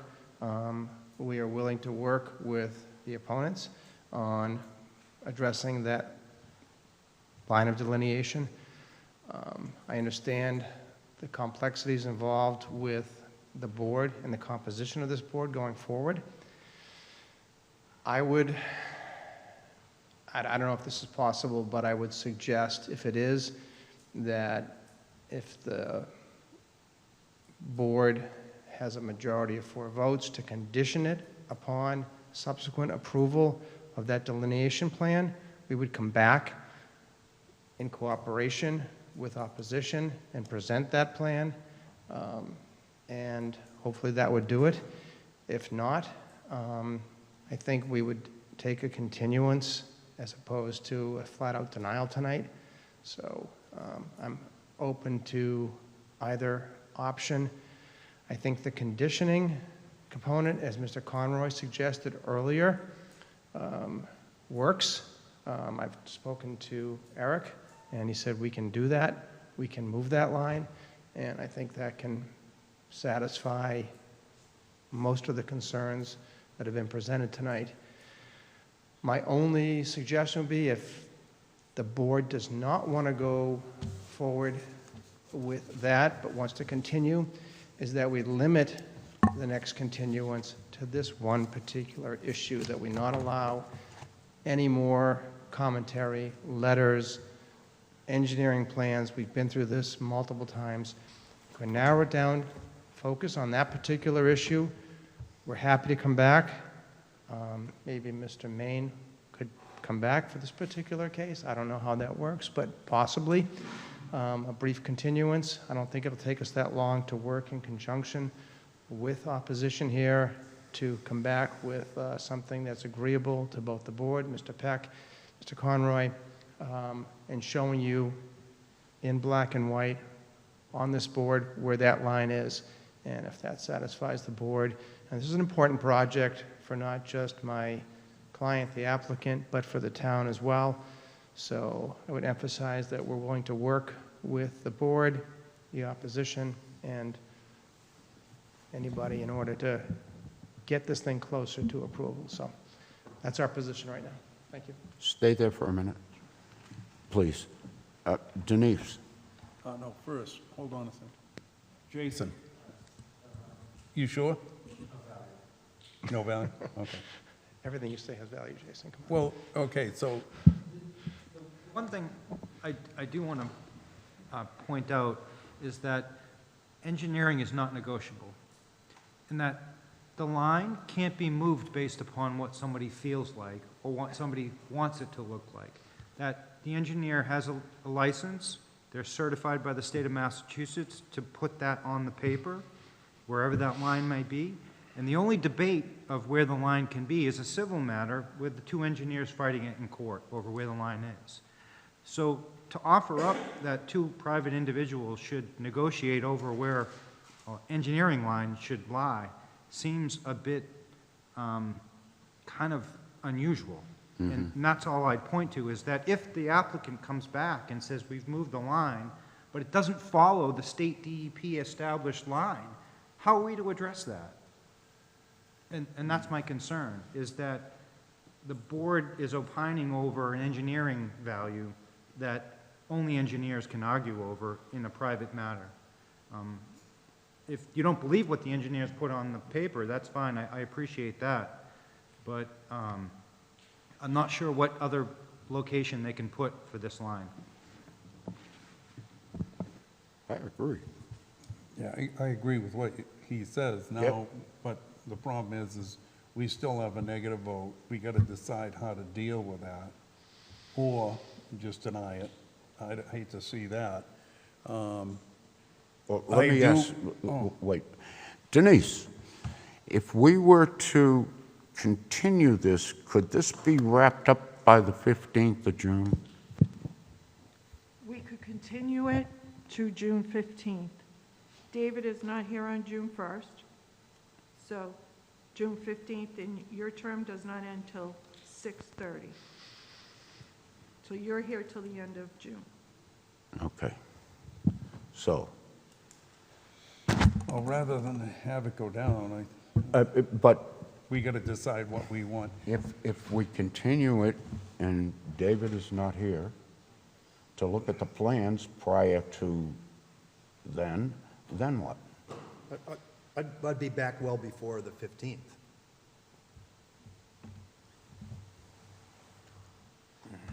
Does that satisfy any of your concerns?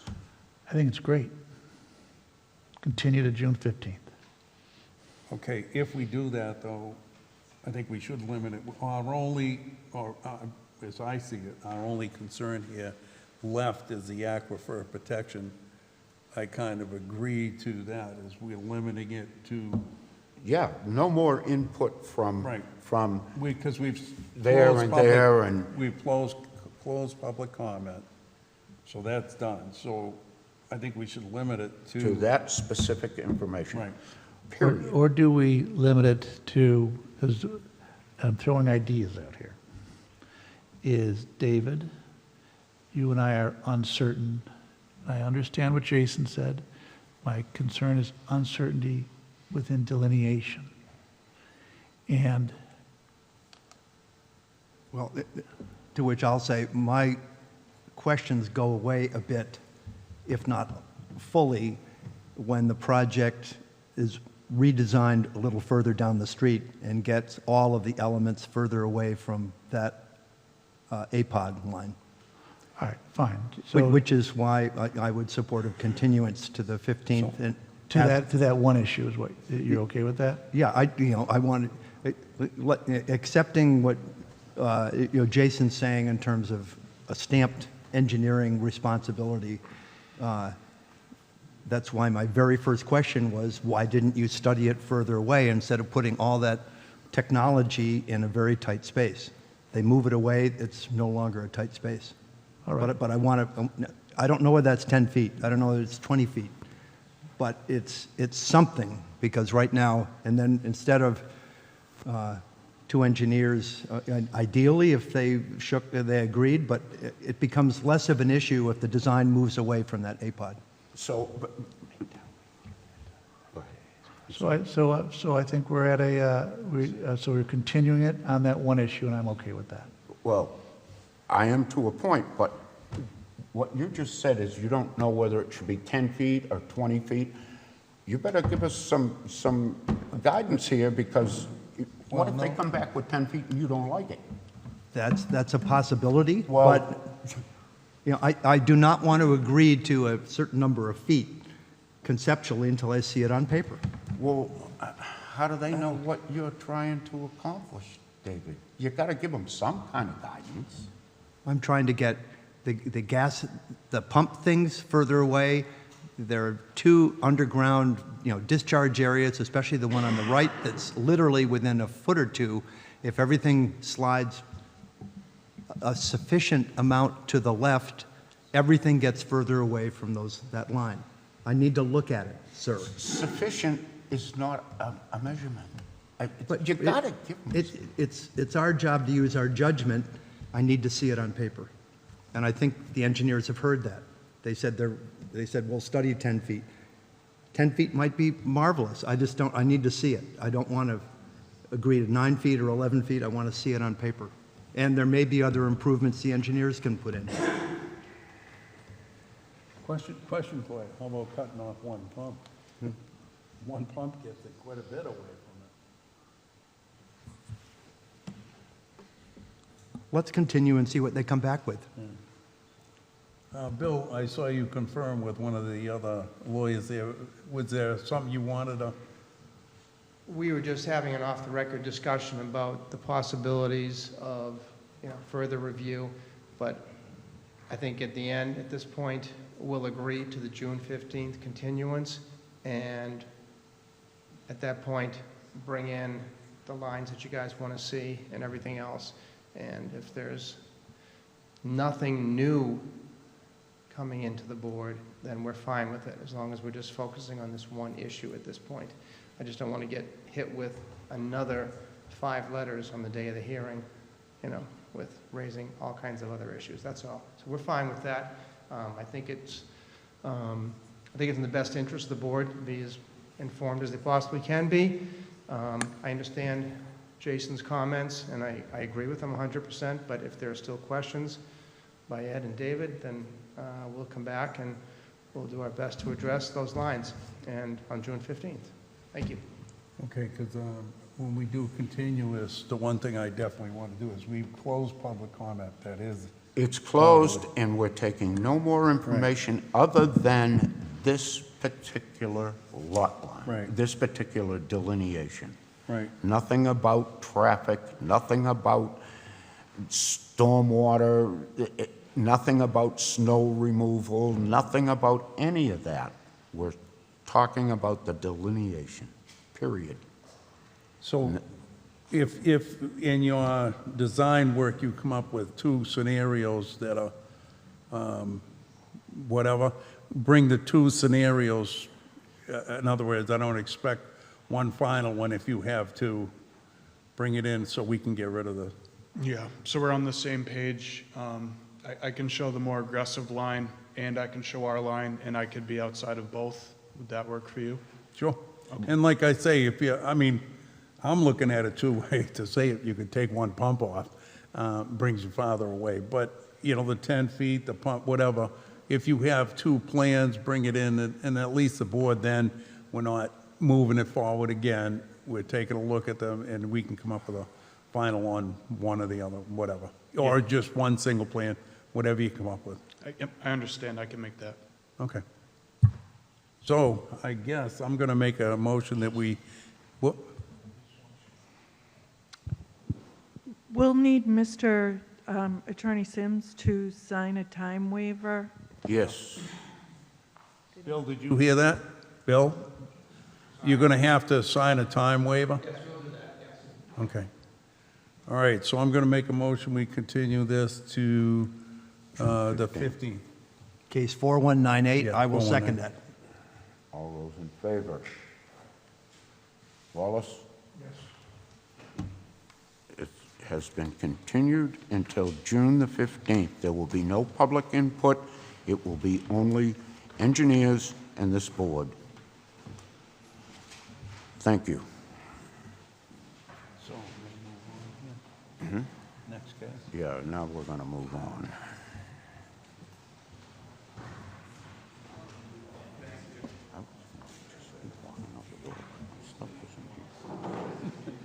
I really was. Oh, geez, don't do that to me. I figured you were going to take a picture. Well, I did that too.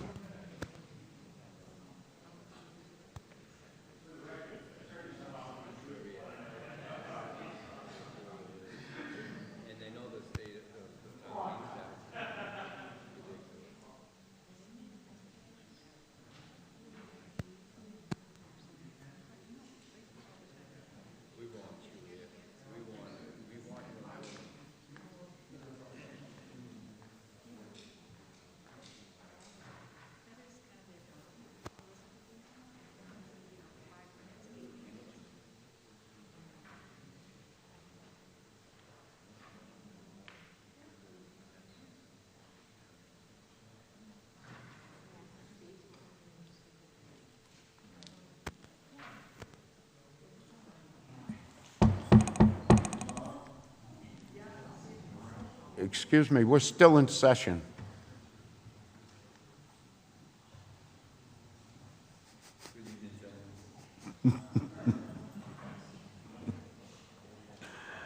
Only in Plymouth. Our next case, excuse me, our next case, case 4213, William Smith, 359 Lunds Way. Mr. O'Reilly, could you come back up here, please?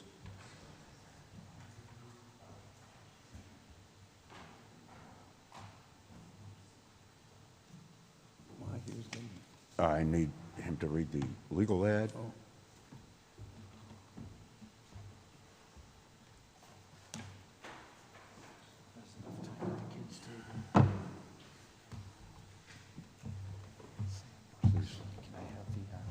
I don't have the legal ad here.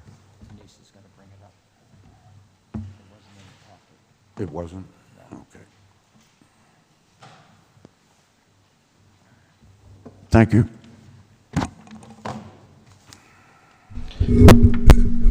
Thank you, Mr. Chair.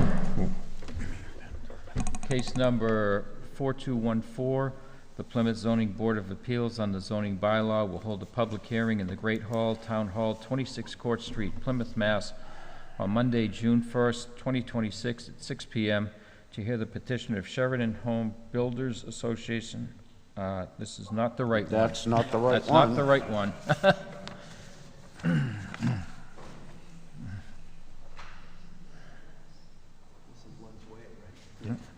This is Lund's.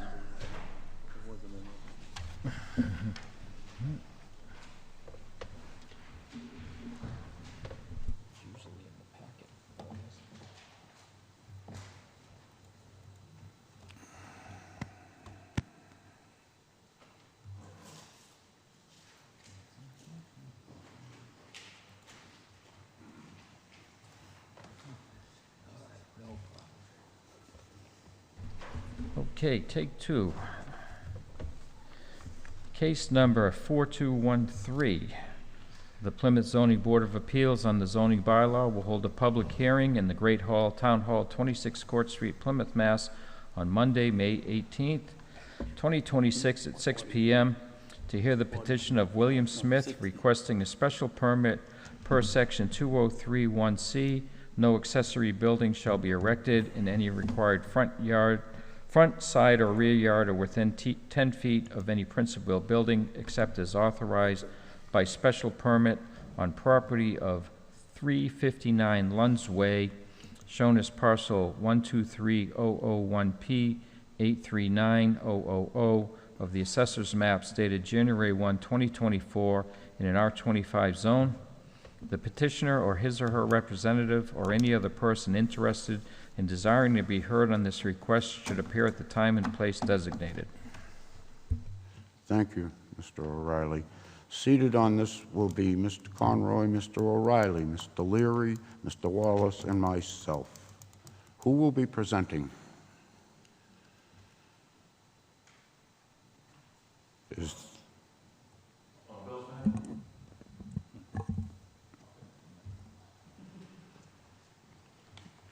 Evening, gentlemen, ladies. This project of mine is basically a metal tent. It's a arch type thing, 30 by 30, 15 feet in the middle. It's not visible from the street, and the view is naturally screened by my wife's fruit trees. Additionally, there has been no negative impact to myself reported by others to my knowledge. It is safe. The purpose of this is to clean up the yard and to store all the necessary items. It's watertight. There are no issues with the construction or drainage. My contractor is here, if necessary, can explain. I'm sorry for the acceleration on the cement foundation. I was caught by surprise when my former neighbor passed away, and then my new neighbor, Mr. Douglas Wood, handed me a registered letter indicating he wanted to put a fence up. So I had to move quickly. And I spoke to Spencer about that numerous times prior to this, but anyways,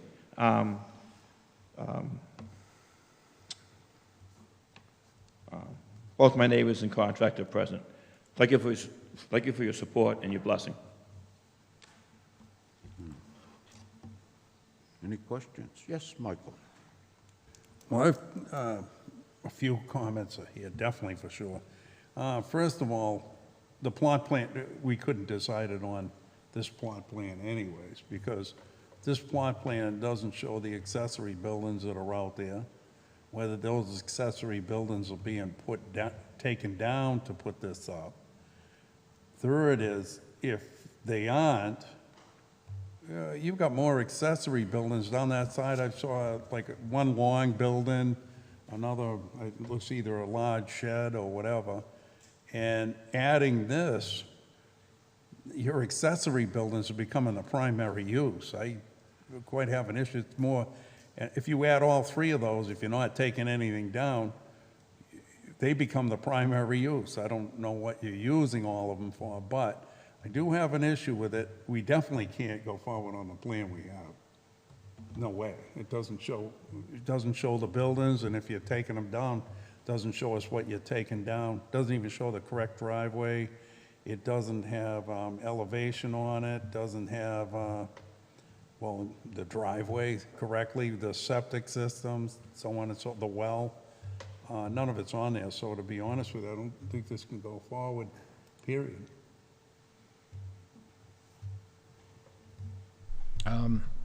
I had the same concerns on the plan as Michael. I drove by the other day. I couldn't figure out how you're going to get access to what's going on back there if you need access. It just seemed like the site plan as presented to us was lacking some specific information. I have no comment on it. I'll go along with what you said. David? So this is post facto, that you've already put in the foundations? I had to, yes.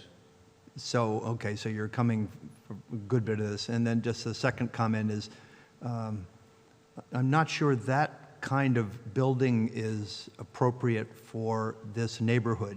I mean, it looks like a Quonset hut or That's what it is. more of an industrial building in a very residential. If it looked like a barn or looked like a garage, that would have, been a little more sort of reconciled with the neighborhood. But I have first of all, you don't see it. Second of all, I'm going to paint it the same as my container. I store pellets in the container. We heat by pellet stoves. That's the metal building that's there. Okay. I've been there 30 years. Yeah, thank you. My contractor can indicate the how to get down there beside the house. I'm You going want to talk to him? Ask the building department to weigh in on this. Jason?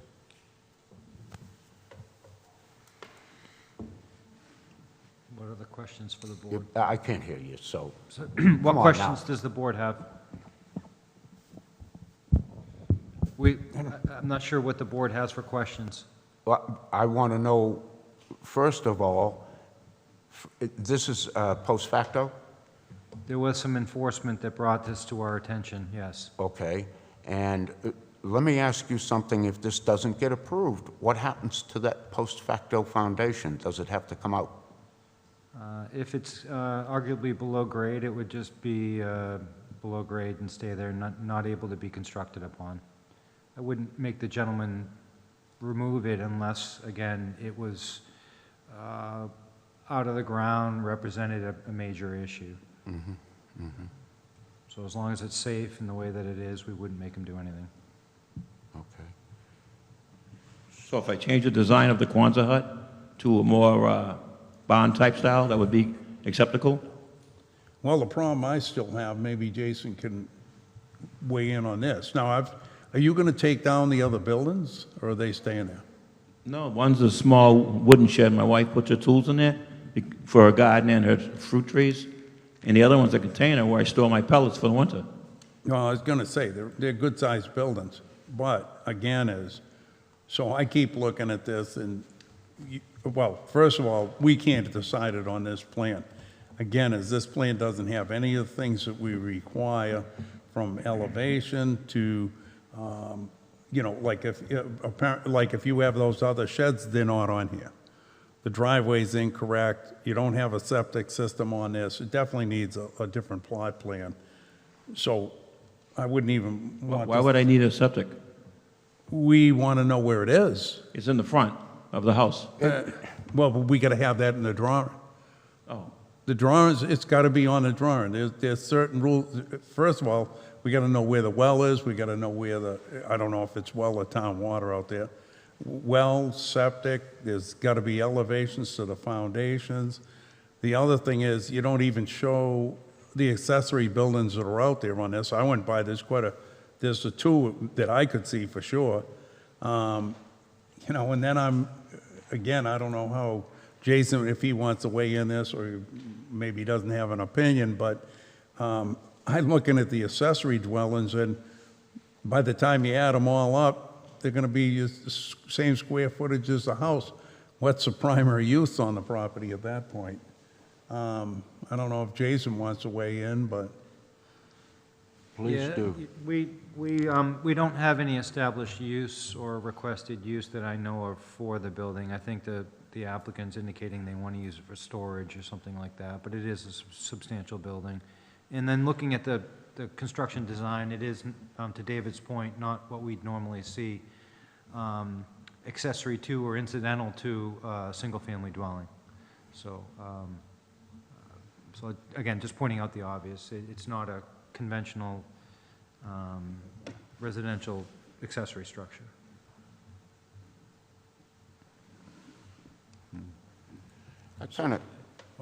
I'm kind of concerned about the fire department being able to get around all of this stuff. It's just way, way over the top. well, like I say, my biggest thing is you can't even go forward on the plot plan that's here.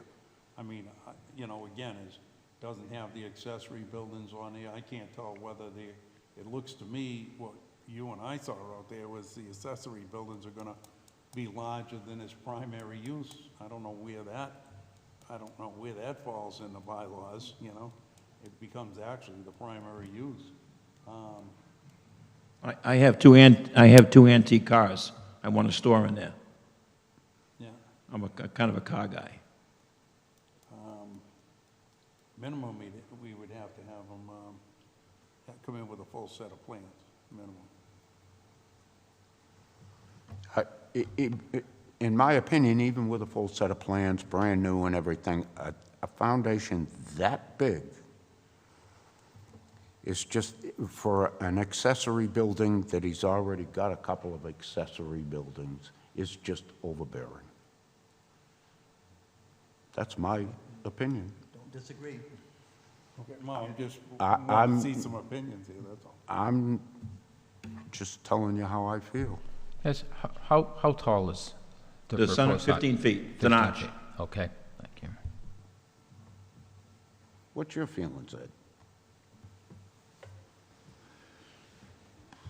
It's pretty big. But I always like to have the person use their land as they see fit. But I have a shed, but this is a little much. But I do like the idea of letting a person do what they want with their land. And I've been one that has preached that for 21 years. And when garages come to us, who's the first one that says, build it bigger? Me.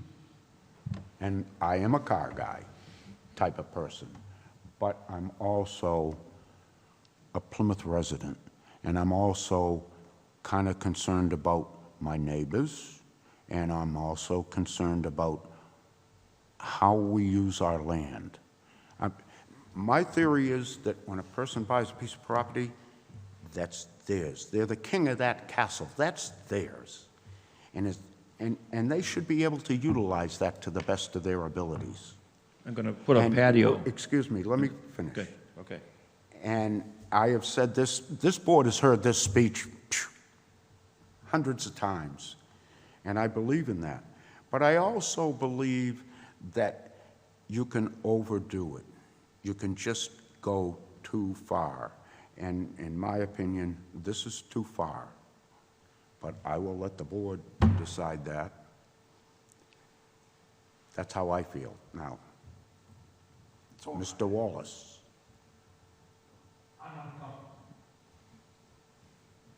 I'm uncomfortable with the fact that I have not been out to the site. I will because I've just returned, as many know. But I will go out to the site and review it. But I'm also concerned that what you're showing me to make a decision just isn't enough for me. So at this point, I would be a no vote. Yeah, you want to come up? So- When do you want to come up? So my question to the board is, okay, so 2 ways to go here. You could deny it without prejudice, and he can come back with a set of plans, or do you guys think it's even within that realm, or people, are you just not for it at all? I promise I'll never bother you again. Because I just want to make sure, do we send them away and get a set of plans, waste money, or how does the board actually feel about that? I'm not necessarily opposed to it, but you say you're storing cars there, and I don't see how anywhere you're getting your cars down there. They come on the side as a 9-foot opening next to my neighbor's house. Well, that's kind of the things we need to see on the plan. Exactly. Okay. I'm not in favor. I'll upgrade the of plan. continuing it, but Well, I'm just, so David, what are your thoughts? I'm not voting on this, but I agree with you. We need far more complete plans. I would like to hear from abutters. I think we've heard from one abutter, but and maybe even the fire department, because if in fact it's a cluttered site in terms of potential, fire, life safety, but at the very least, the plan should show everything that's there as well as what's proposed to be there. Can I just say, a few years ago... excuse me, we're talking amongst ourselves for a second. I'm sorry. Ed, what do you? Ask if there's any public comment. I will do that. I'd like to see plans at a minimum. Right.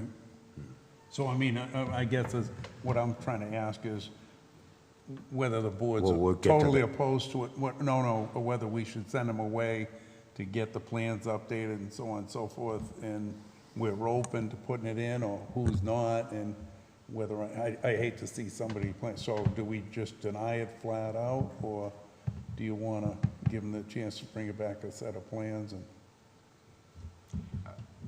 I'm going to open this to public comment right at this moment, and then when we get back into that, I'll answer those questions, all right. as my opinion. But let's open it to public comment. Is there somebody in the audience that yes, please. I'm the next door neighbor, Joanne Driscoll, and I'm short. So he had basically the same thing that he's trying to build within 4 feet of my property.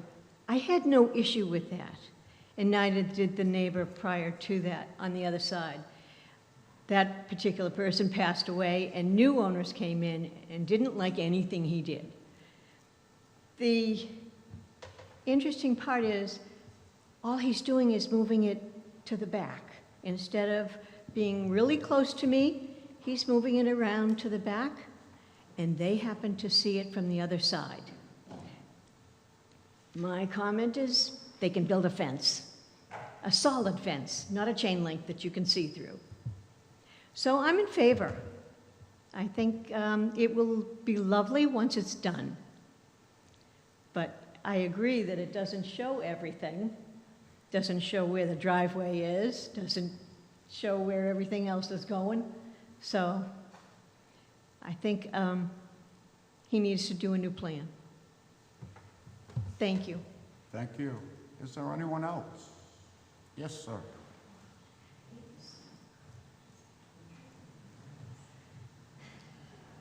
Thank you. First, I have actually two statements to make. One is from a neighbor. Could you identify yourself, please? Thank you. My name is Douglas Wood. I, with my wife, Margaret Tivnan, own 363 Lunds Way, a direct abutter.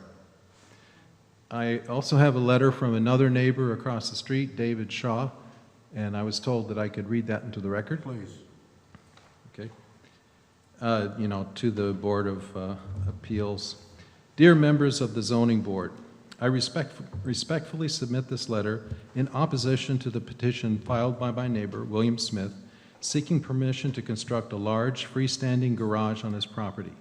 Although the proposed garage would not be directly visible from my property, I'm concerned that a structure of this size and its potential use would be inconsistent with the character of the neighborhood and could negatively affect the property values of nearby abutters, including my home.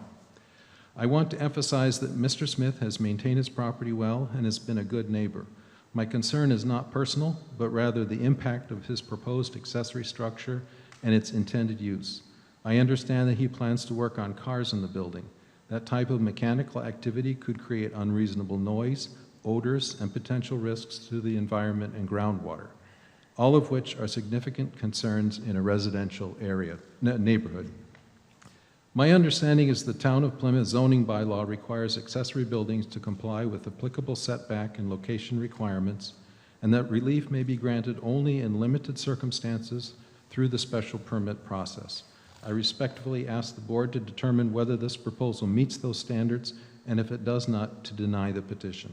Thank you for your time and consideration of my concerns. Sincerely, David A. Shaw. And I can provide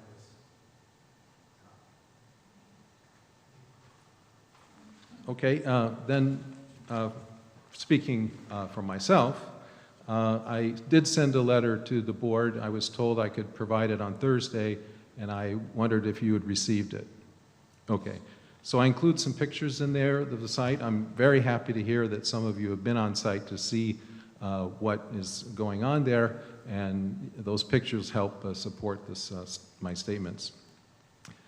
My wife and I are the homeowners of 363 Lunds Way, and we share a property line with Mr. Smith.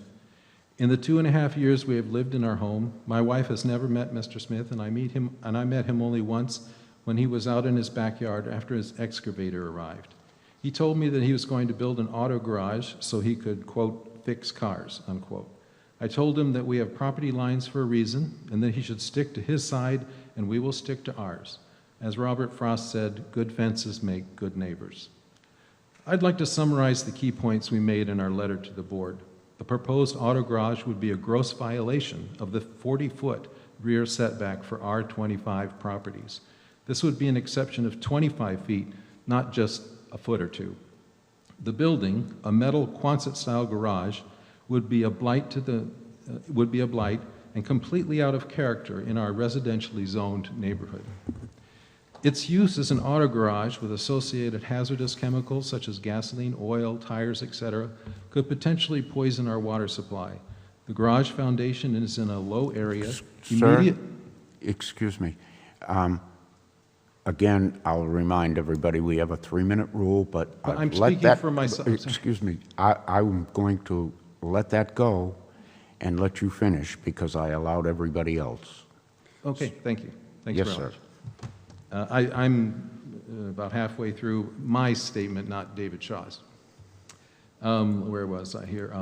The garage foundation is in a low area immediately adjacent to town land, which has a large storm drain that drains directly into our water supply. I'm concerned about runoff from a garage that might get into the water supply. The rear yard of the property has a 40-foot by 8-foot metal shipping container on concrete footings, which already is an eyesore. Mr. Smith never obtained a permit to install this structure of 320 square feet. It is less than 7 feet from our property line, a violation of the side setback for R25 of only 15 feet. In addition to this, we estimate that the container is 34 feet from the rear of the property, so it is also in violation of the rear setback as well. Mr. Smith's proposed auto garage would reduce our property values and make it difficult for us or our neighbors to sell their homes. We want to point out the following. Mr. Smith did not file a permit to permanently install the 324-foot square shipping container. It is in violation of both rear and side setbacks. It is not being taxed, even though we informed the Assessor's Department about it in the fall of 2024. The construction of the cement foundation for the proposed garage, Mr. Smith cleared trees on our property and drove a large excavator and 2 cement trucks well into our property. He never asked permission to do so. He had the excavator in his backyard for a year. It was an eyesore, visible from every window of the back of our house, from our yard, and from our deck. He only removed it when we said that we were installing a fence, because the only way to get it out of his... Are you almost done? Yes, yes. In order to remove the excavator, he would have had to drive on our property, and he had to rush to finish his foundation because he wouldn't be able to get the excavator out. We are worried that Mr. Smith would operate the garage as a business, which would be a prohibited use for an automobile repair shop in Zone R25. And finally, Mr. Smith did not file an application for a permit for the proposed garage before pouring the foundation. If he had, he would have learned that it would be in violation of the rear setback, but having started construction before filing a permit is not a reason to allow a special permit. Thank you very much. Thank you. Is there anyone else? Yes.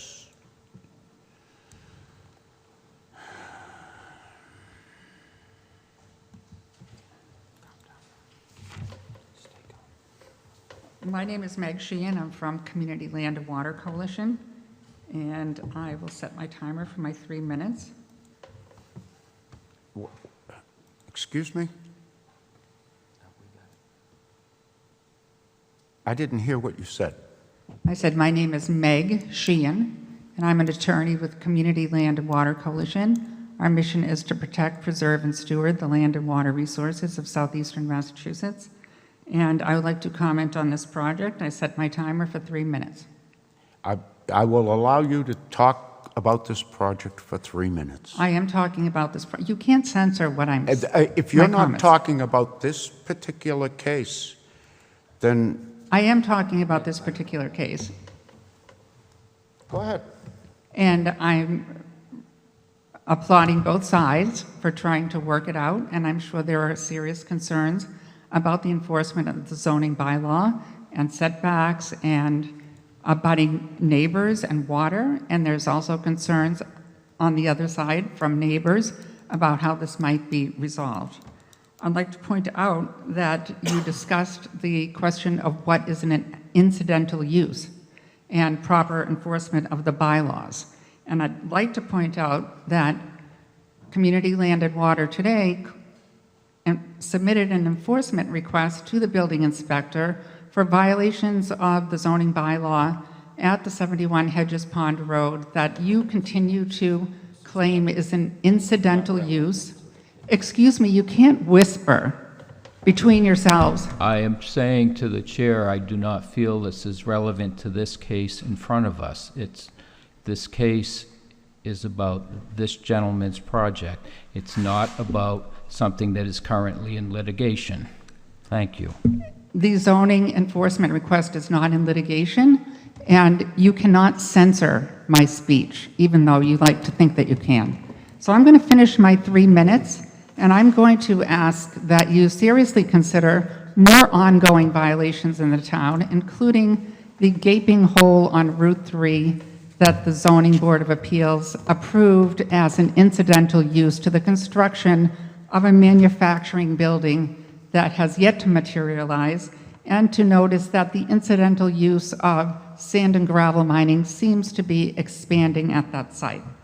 So there are harms to neighbors at many sites across the town, and I am glad that these neighbors are coming in to raise their concerns on both sides, and I think the town, for a change, needs to take the zoning bylaw seriously and not approve projects or continue to allow ongoing violations year after year after year. As you've been informed, sand and gravel mining does emit silica dust, so you're allowing more of that to happen. Your time is up. No, I have Your time is up. I have 21 Your time is seconds. up. I'm sorry, your 21 time seconds. is up. So you're cutting me off. My time is not up. I set my timer, and I'd just like to remark that I will you're make a abusive- motion to allow you you're to have 20 abusive- more seconds as you requested. All those in favor? No. Well, I think that it's time that this board looks at its conflicts of interest with the prior project in particular, and the petition from the Plymouth Foundation to bring that forward, and Mr. Sims representing the foundation, and the members of the board who are on the Plymouth Foundation as board members, present or former, and that I hope that this board will take its job more seriously. Now your time is up. Is there anyone else? I'm closing public comment. Oh, you do? Come to the microphone, please. Initially, I had a canopy there, it was a vinyl one, and Stop for a second. I will close public comment. You're the petitioner, you have the right to speak. Okay. But no one else. Okay. Go right And, ahead. I wanted to do it right, so I came in here. The chairman at the time, I don't know who he was, he had a beard. But anyways, he told me to move it. I told Spencer that a while back, and Ben, the other guy on the other. Anyways, he said to put it in the back, as long as it's 15 feet, you know, you'll be fine. That's got to be noted somewhere. I mean, I don't have a document to substantiate that, but that's what I was told to back in, I don't know, a few years back. It might be in some records somewhere. So I moved it. I put it where I was told to put it. So that's all. Thank you, sir. Okay. Public comment has been closed. The petitioner has spoken for the last time. I'm going to ask the building inspector if he would like to say anything on. Okay. We will deliberate. I'd like to get more detailed plans, but I'm in support. Yep, same as I said before, I'd like to see some plans, access, how you're getting in and out, all the things that Michael has raised earlier. We don't need to go back over that. Michael? Well, I'll let David, go ahead, Dave first. David's not sitting on this. Oh, well, you got an opinion, though. You're on the board. Yeah, but go ahead and. Well, just, yes, I agree. Need more updated plans showing everything that's there. Well. And I would say a potential redesign. Tom? I'm in agreement. I could not vote on this particular plan or the layout. I would need to see additional plans before I make a decision. Well, here's the conundrum, gentlemen. For him to do all of that and everything, I don't see how it's possible by June 15th. And so I won't be here, and perhaps another member won't be here that's voting on this right now. So a continuance, unless they can get this all done by then. I don't think we wouldn't continue it, we'd deny it without prejudice. Yeah, and that's probably what I'm leaning towards, is denying it. I just say deny it flat out, but if the board wants to deny it without prejudice, and what that means, ladies and gentlemen, is if we just flat deny it, he cannot come back and reapply for anything substantially the same for at least 2 years. If we deny it without prejudice, he can file again, come back, go through all of the stuff with the building department to make sure that all of this is within reason, and then come back. And that's, other than that, to continue it, there is not enough time. This board is going to substantially change, and I believe the new board should have the ability to look at this with fresh eyes. What say you? I already voted. I said I support it, just a condition on a new set of plans. What say you? Go ahead. No, go ahead. There's a lot of information that needs to come on these plans, but I'm not sure I'm comfortable conditioning on that. If he can come back in and get the plans, I'm not opposed to it, but there's a lot of information that still needs to go on this. Well, I'll deny it without prejudice, so he can come back with a plan, but I do want to make the petitioner understand is that doesn't say we're going to approve it when it comes in. I don't know what the new board who I don't even know who we're going to have on half of it. So you would be taking a chance. If you do decide to, I'm going to make a motion to deny it without prejudice, but if you do decide to have the plan and do it, we definitely, I don't know if you got a pencil or you're going to remember all this, but all of the accessory buildings have to show. I want to show you to show us how you're going to get back there, whatever it's going to be for a driveway. Your septic system does have to be shown because we have to make sure it's, something else is not on it, whatever. Your well has to be shown, and elevation on the garage, and on-site roof drainage, you know, the Yep. whole drain, contours and and drainage, you know, because you're gonna have to, if you just keep going with the Quonset hud, that means you've got to have some kind of a stone drain around it or something. In other words, the runoff can't leave your property, so it's gonna needs have an to be a engineer. detailed plan, is what I'm saying. So you're gonna have to have an engineer do that. So I'm gonna make a motion, we deny this without prejudice. It'll be your decision whether you go forward or whatever. And that's my motion. So deny without prejudice, case number 4213. I second the motion. Who is on this? Who did you name? Tom? I second the motion. Yeah, Tom, Ed, this guy that runs around, comes in, shows up every once in a while, you and me. So we have a motion to deny without prejudice and a second. And before we vote on this, I'm going to explain to you what exactly you need to do. We're going to deny this without prejudice so you can immediately get all of the stuff together. You can get an engineer, and which you can't do this on your own. Okay, you're going to get an engineer, you're going to get site plan, an up-to-date site plan with everything about that site. You're going to sit and talk to Mr. Sylvia, and he's going to explain to you everything that we need. Well, okay. So with that said, you understand what's happening here. We have a motion to deny your project without prejudice, so you can come back. All those in favor? Tom? I can't see you. Okay. All opposed? So we have a 4-to-1 vote. You have been approved. You have been denied without prejudice. So good luck coming back. Thank you.